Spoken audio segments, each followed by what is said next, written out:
welcome back to the penultimate video of #FertilityFebruary.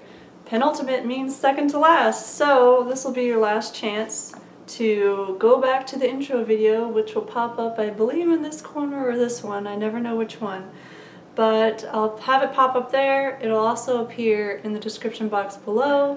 But in that intro video, you will find directions in how to put your name into a drawing for a giveaway of the Fertility Awareness Bible, taking charge of your fertility. And whoever wins, I'm going to buy them via Amazon Prime a copy of this book so they can educate themselves and decide whether or not the fertility awareness method is right for them. So yes, this is your last chance, because here in a few days the drawing will happen. But anyway, I'm here with a poor, sick Chilean man. And the reason why this video is a few days late is because I first got a little sick, and then of course I got him sick, and I really wanted, case in point, I really wanted him to come up on the channel and be part of this series, because in my experience of the YouTube videos that I've watched about the fertility awareness method made by other people on YouTube, 9 times out of 10 it's a woman, a cisgendered woman, usually married, talking about how and why she used the method to try to get pregnant.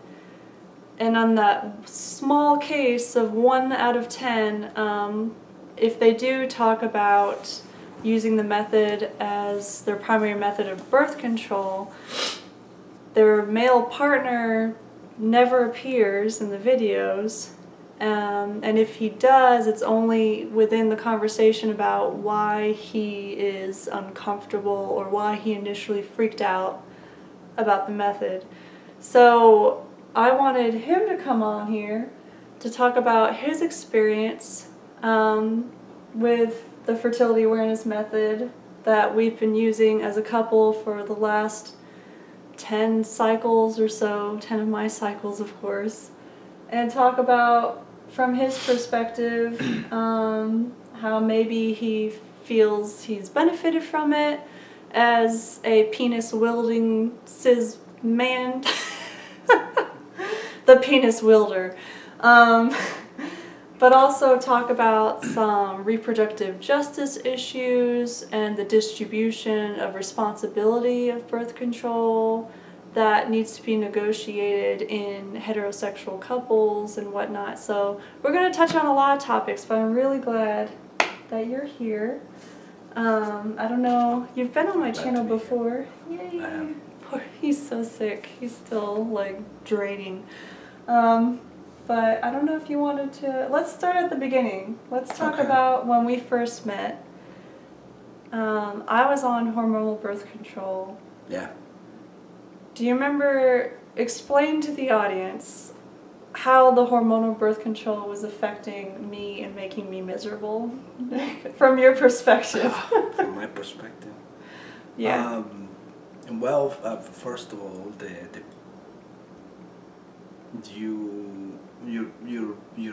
your menstruation was very irregular. Yeah. On the pill, which is kind of ironic, given that sometimes it's prescribed for people so they can have a regular period. Right. Not only that, it would have unexpected burst of blood. There's a story behind that, but I'm not going to share. Okay. Tidal wave of period blood unexpectedly came out after it was backed up for several weeks. Unexpected, yeah. No previous like spotting or anything, it would just be a burst of blood. And yeah. And also terrible facial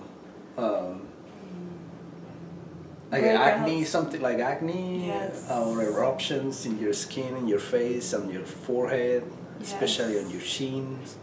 Yes, because, side note, they prescribed me the progesterone only birth control pill because apparently from the type of migraines I get, ocular migraines, taking the type of birth control that has both estrogen and progesterone increases even more my risk of stroke or whatever for some reason. There's a risk for stroke while you're taking hormonal birth control anyway, especially if you're over the age of 35 and especially if you smoke and that kind of stuff. But if you have ocular migraines, apparently being exposed to the extra amounts of fake estrogen increases your risk even more. So they refused to prescribe to me like the more normal, you know, balanced in the sense that it has estrogen and progesterone birth control, and they just gave me the progesterone kind. And progesterone is the hormone that is released after you ovulate, during your during your luteal phase. So that is the hormone that your ovaries are producing as your body either prepares for a pregnancy or prepares for menstruation. So it's the hormone that happens around the time that some PMS or irritability might happen. So just imagine being filled with that hormone all the fucking time. And if you normally have breakouts around your period, it's like, you know, you're constant. If I felt like I was constantly PMSing, I felt like I was constantly in my luteal phase, even though back then I had no idea what a luteal phase was. It made me skip my period, it made me cranky, it made me bloated, it made my tits so tender. Like getting to the shower, the water coming from the shower head, if it hit my nipples in a certain angle, it was excruciating, like how painful it was. And I'd never experienced sensitivity like that before. It was just awful. So, after complaining to the doctors about it, and the nurse practitioner kind of like blowing me off and just kind of half-assing and suggested that I take an antidepressant to counteract the effects the birth control was having on my mood, not even, you know, not even including all the physical symptoms and stuff. She suggested I take hormonal antidepressants to counteract the mood stuff that the progesterone, excess progesterone was causing in me. And so I probably cried so many times, and that's when this wonderful human being right here said to me, Dad, you should quit taking those pills, that we can just use condoms. oh! But it wasn't one time. No. It was after the third time I proposed it. He remembers. But I mean, it's understandable, I guess. Condoms, I don't know. You were scared, I guess, of like stop taking the pill. Yeah, because we're like the idea of birth control. I mean, I've talked about this before in other videos in this series, but also on my channel. I received like zero adequate sexual education and any education about reproductive health. It was all abstinence only, all of that. So what I learned I picked up from friends in college who were taking birth control, and from the nurses at the college university health clinic, and they really reinforced the idea that hormonal birth control is the only or the safest or most effective way to prevent pregnancy. But of course, if you're not in a monogamous relationship, use condoms, blah, blah, blah, but condoms don't work. That was like drilled in my head over and over and over again. So we would have these conversations over and over again, but I was scared to stop taking the pill because I had it drilled in my head for years that the pill was the only reliable option. Even though there's a failure rate. There's a failure rate for everything. Like we all know, the only pure 100% effective way to not get pregnant is to not allow like sperm to get inside the vagina somehow. Like, not having intercourse. 90% of the cases just means no having. In 90% of the cases, that means abstinence, right? We've all been taught that, especially if you've been force-fed the abstinence-only bullshit. But that's no way to live. That's not a way I want to live anyway. Right. So. And all these failure rates only take into account the risk of pregnancy. but nobody talks. Like, for example, if you want to avoid a sexually transmitted diseases, the pill's not going to help you with anything of that. Exactly. If you factor that in, then the effectiveness of the pill goes down. Exactly. Compared to the condoms, I guess. Right, right. So finally, after like suffering, I think I took that birth control just for 8 months, maybe. That was pretty short. Yeah, but 6 months, around 6 months into our relationship, because I started taking it about 2 months before I met him. He finally helped me to see the light, and I just quit taking it. And my skin immediately cleared up. I still get like some breakouts or whatever during certain parts of my cycle. I'll live with it. But which is probably normal. It's probably normal. It was the other one, the magnitude and the frequency and intensity, which is too much. It was, yeah, like while I was on the pill, it wasn't just like a couple spots or, you know, a breakout around your period. It was like cystic acne, and it was really, I'd never had acne that bad before, even when I was a teenager. So to be in my mid to late 20s and experience this kind of acne was just like, so it was embarrassing and made me self-conscious about my appearance, and add on top of that all the physical symptoms and the emotional symptoms, because like I said, it was like I was constantly PMSing all the time, and feeling bloated and sensitive, like super sensitive, painful breasts, and it was just, so that was one of the best decisions ever. So for like the following 5 years of our relationship, we just used condoms every time we had sex, no matter what part of my cycle I was in. Like sex as in like penis and vagina intercourse, that definition of sex. So that's not the only type of sex, right? So every time, because again, I was still so ignorant about how my own body worked. I had no idea what the difference between a follicular and a luteal phase. I had no idea that there were technically four phases to the cycle, and I had no idea that for me, in my cycles, I now know that I am only fertile for about 7 to 10 days out of my cycle, which means if I have a 27-day cycle, I'm not fertile 17 out of those 27 days. But I didn't know all this until 10 cycles ago, when I first devoured this book and started charting and practicing the method, right? So maybe this might be a good time to ask you, when I first got into fertility awareness and started reading about it and learning about it, what were your thoughts? Were you nervous about it? Did you have doubts about its effectiveness? Like, what was going on in your mind? Well, honestly? Yeah. Obviously. Well, I wasn't too scared, even though I didn't know anything about the method. It's just because I know my wife well, and it's a person that really tried to understand things and like does research systematically when she tried to understand something. So when she found this, after she finished the first book and she wanted to learn more, I guess it was pretty clear to me that that was a decent method. But it's because it's an evidence-based method. You see, you systematically collect data, quantitative and qualitative data. Like for example, quantitative data includes your temperatures every day. Includes how long your cycle was, how long your luteal phase was, how long your follicular phase was.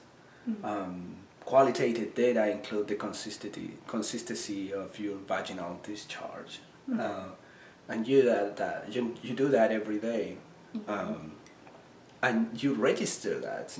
It's not just you do it and you like keep it in your head. It's not all willy-nilly. Exactly. You keep a record of that. So it's systematic. You record the data, And then based on that data, which is, it comes from different, like I was saying, it's the discharge, it's the mood, the temperatures, the length of the cycle. I noted that you collect any other... all sorts of things like PMS symptoms. Right. I record when I do physical activity like yoga or working out to see if that affects my mood or affects my cycle in any way. I record all the vitamins. Prochito. I collect all the, or I record when I remember to take my vitamins and supplements like the cod liver oil that I take and stuff like that. Right. I track all of it. Like today I put 10 drops of motherwort tincture in here because I know my period is coming any day now because my temperature dropped and I'm at the end of my cycle right now. And motherwort can help kind of get the blood out and effectively, right? So I'm going to take note on this on my chart that I put 10 drops of motherwort tincture in my evening tea to see if that has an impact on the length or any cramping or anything like that that's about to happen with my period, right? I track all sorts of shit. It's so fun. I love it. Well, the point is that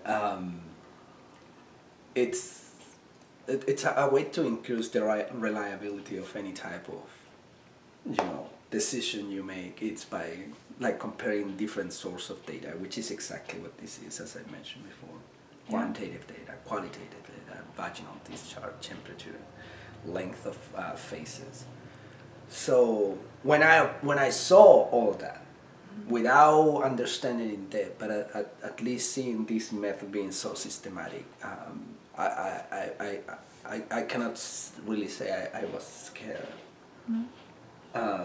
Obviously, like everything else, has a learning curve, and Rachel was very responsible to take that learning curve for at least 4.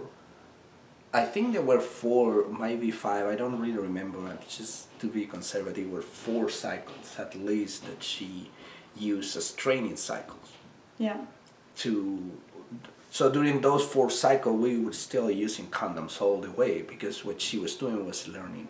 Yeah. Yeah, and it also, so at this time when I first started the method and charting and stuff, eventually those 4, I almost went like this, those 4 training cycles, can you tell he's in like math and education and I'm in the humanities? Anyway, those 4 training cycles kind of leaked into the academic year, and at this time we were still dealing with some long distance. So during the academic year from like September to May, basically, I was up in Massachusetts while he was down here. We would still see each other like every 6 to 8 weeks or so, but it was easy to practice without having to worry about accidentally getting pregnant because I was far away from him, if you know what I mean. No, we were seeing each other like between 4 and 5 weeks. Like before. Well, we would visit each other. It's almost one per month. I think the longest we went was 6 weeks. There was a semester we went like 2 whole months, I think. Okay. But anyway, that's beside the point. At this time, I was far away from him while I was still like really becoming confident with the method. So that kind of like eased my mind or took off any pressure to be perfect with it or to understand everything perfectly. I could take my time and like really analyze each cycle and each day and each cycle and really get to grips with it and really understand my body and understand the signs that my body was giving me to tell me if I was fertile or not without necessarily having to worry about getting pregnant because he was far away. So yeah, that's a little caveat to that, but yeah, I like what you said, that it's a systematic method, and there's actually 3 primary signs of fertility. The most important is, and when I say fertility, I mean the part of your cycle when you could potentially get pregnant, right? The first and most important sign is your cervical fluid.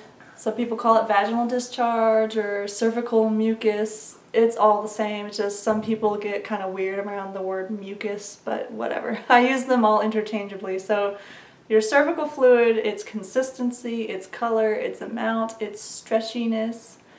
The second sign of your fertility is your temperatures, your basal body temperatures that you take in the morning, first thing in the morning.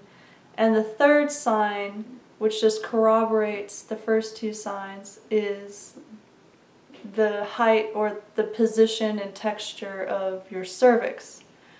I don't check my cervix, I just pay attention to cervical fluid and temperatures, and I find that, I mean, it's been working for 10 cycles, right? So Because still the most important sign is the cervical fluid, definitely. Because when you're... Those are three important ones, but it's in that order. In that order. Cervical, mucus, temperature. Right. And then Because if there isn't cervical mucus present inside your vagina that feeds and helps the sperm to live and survive, there's no way that the sperm would be able to last very long in the vagina anyway. You know what I mean? So, anyway, read the book to learn more about that. But, yeah, so I guess the big question is, do you feel that you, as a penis-wielding, cisgendered straight man, have benefited from the fertility awareness method, and how? Right. Yes, I have. And, well, first of all, I guess the most obvious benefit is that you can have sex without condom at some point in the cycle. Yeah, once we know that I'm not fertile. Right. We're free, yeah. And that's fun. Yeah. It is fun. And condoms do take a little bit of the sensation out of the game. Not too much, but so that's great.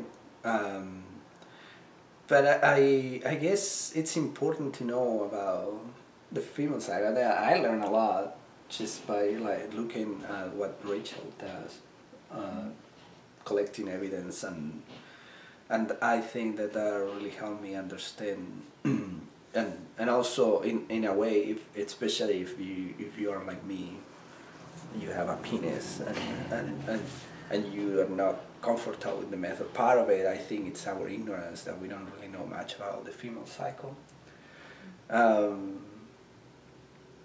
Obviously, the easy way out is just to force your partner to take the pill, but right.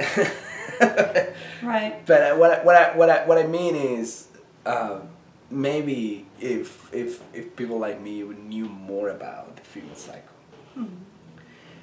it would be easier, or it's more likely for couples to have a more, I don't know how to say that fair relationship in which both take the burden of fertility, if you want to see it like that, or the responsibility of fertility is not just, you know, up to the uterus wielder. Exactly. So definitely that helps too. So increasing pleasure, because also when at that time of the cycle you say we don't need to use a condom, it's kind of a special treat.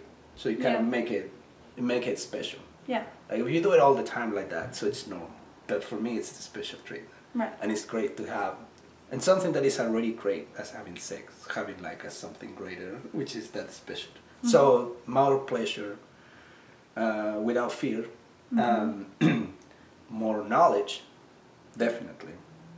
And I think it made me a better person in the sense that I understand what my responsibility is, and what Rachel was saying is true. We are the ones that are fertile all the time. Yeah. They are just fertile 30% of their cycle. Right. So, like it's. Yeah, I guess what he's touching on is the idea of reproductive justice, which, ooh, that's a video in and of itself. Reproductive justice. Yeah, that's a video in and of itself. Reproductive justice is an intersectional issue, but the specific part that we're talking about is sharing the burden of preventing unwanted pregnancy, because birth control, child care, these sorts of things that, thanks to patriarchy, have been relegated to women, women in the sense of like heteronormative, you know, women,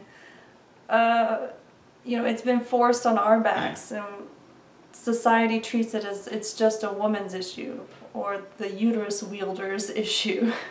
Like, we're the ones who need to take the birth control, or we're the ones that are responsible for preventing pregnancy, and if we decide to take the birth control pill, that means we are the ones, the only ones in the relationship, if it's a relationship like this one, we are the only ones who potentially expose ourselves to the health risks that birth control can cause, and also the side effects, like the side effects we were talking about earlier when I was taking that fucking progesterone pill. I was miserable. And, you know, thankfully more and more research is being done showing how long-term use of hormonal birth control, it can increase your risk of cervical cancer, potentially increase your risk of breast cancer, potentially increase your risk to, or exacerbate, if you already have it, depression. It's just, there's a lot of medical risks. It's not neutral. Taking birth control is not like drinking a glass of water, right? And of course, sometimes the risk is worth it. Like, if you're suffering with endometriosis, or if you're suffering with PCOS, and you decide to, if you make that decision to say, hey, I know birth control has certain health risks, but it will, if I take it, it will increase the quality of my life, that's awesome. I'm not here to like try to slam birth control or anything, but I do feel that birth control can kind of be pushed on people as this cure-all, and at least the doctors that I've been exposed to, the gynecologists, nurses, nurse practitioners, none of them ever went into detail about the potential health risks that birth control could cause. None of them. They all just offered birth control as this cure-all, when really it just kind of masks the symptoms without addressing the core problems, right? Or the causes of health issues like PCOS, right? So we're expected, those of us with vaginas and ovaries and uteruses who are of menstruating age, we're expected to carry this burden, whereas the penis wielders in our life are not. Yeah. And that's not fucking fair. And so for him, it's also not very manly to let the ladies take all the risk.